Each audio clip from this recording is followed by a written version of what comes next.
नमस्कार, VK news देख रहे हैं आप और मैं हूं आपके साथ मयंक गौड़। भारत से हर साल लाखों लोग दुनिया के अलग अलग देशों में रह करके वहां पर अच्छी नौकरी पाने का सपना देखते हैं, अपने परिवार का अच्छा भरण पोषण करने का सपना देखते हैं और चाहते हैं कि जो चीज़ उन्हें भारत में नहीं मिल पाई वो चीज़ उन्हें विदेशों में जाकर मिले। संभवतः इसी के लिए वो अलग अलग तरीके ढूंढते हैं।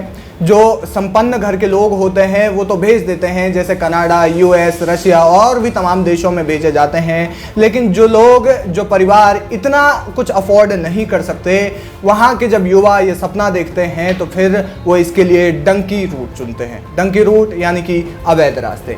भारत में ऐसे तमाम मामले सामने आ चुके हैं कि जहाँ डंकी रूट से अलग अलग देशों में गए। इनके लिए सबसे ज़्यादा जो प्रचलित देश हैं वो है एक तो अमेरिका, दूसरा रशिया। ब्रिटेन में भी जाते हैं, लेकिन इन दोनों देशों की तुलना में ब्रिटेन जाने का जो आंकड़ा है वो लगभग कम है। लेकिन अमेरिका और रशिया में जा करके लोग अच्छी लाइफस्टाइल जीने का सपना देखते हैं ताकि वो अपने घर वालों के सपनों को पूरा कर सके। यही हुआ करनाल के दो चचेरे भाइयों के साथ भी। वो जर्मनी जाना चाहते थे, अच्छी पढ़ाई करना चाहते थे, अच्छी नौकरी करना चाहते थे और उसके बाद वहीं पर सेटल होकर के अपने माँ बाप को भी वहीं रखना चाहते थे। लेकिन हुआ कुछ और। एजेंटों ने उनके साथ धोखाधड़ी की और उन्हें डंकी रूट पर छोड़ दिया, जहां उनके साथ मारपीट हुई, जान से मारने की कोशिश की गई और परिवार से चाकू की नोक के दम पर उनसे पैसे लूटे गए।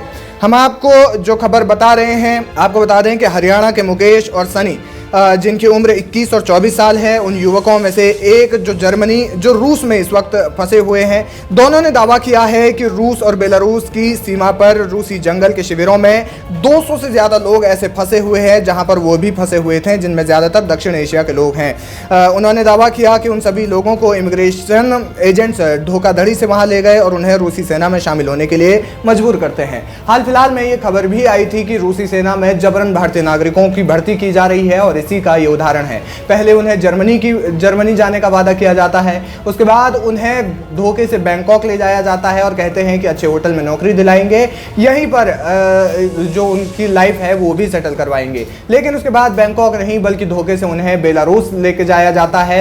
बेलारूस वही इलाका है जहां पर खास तौर पर सबसे ज़्यादा जो ट्रेनिंग हो रही है रशियन आर्मी की वो वहीं पर हो रही है। रूस यूक्रेन युद्ध लगभग बेलारूस के समीप जो है वो चल रहा है। आपको बता दें कि बैंकॉक से उन्हें हवाई मार्ग से बेलारूस ले जाया गया और वहां वे सीमावर्ती जंगलों के माध्यम से रूस में प्रवेश किया, जहां शिविर स्थापित किए जाते हैं। चचेरे भाइयों ने कहा कि रूस में ये तथाकथित अप्रवासन एजेंट यानी कि जो इमिग्रेशन एजेंट्स होते हैं, इन दक्षिण एशियाई पुरुषों को लालच देते हैं, रूस ला रहे हैं और उन्हें रूसी वर्क परमिट, रूसी दुल्हन और यहां तक कि रूसी पासपोर्ट की पेशकश करके लुभाया जाता है। उन्हें कहा जाता है कि अगर वे रूसी सेना में शामिल हुए तो उन्हें ये सब मिलेगा। आपको बता दें कि अपने पूरे शरीर पर चोटों को दिखाते हुए भाइयों ने दावा किया है कि उन्हें रूस बॉर्डर पर भूखा प्यासा रखा गया, इसके अलावा मैदान जंग में भी छोड़ दिया गया और उनके सपनों पर पानी फेर दिया गया। यहाँ तक कि उन्हें ये भी कहा गया कि जंगलों में जो डंकी रूट पर जो डोंकर्स होते हैं उन्होंने चाकू की नोक पर घर फ़ोन करवाया और फिर उन्होंने घर से लगभग 35 लाख रुपए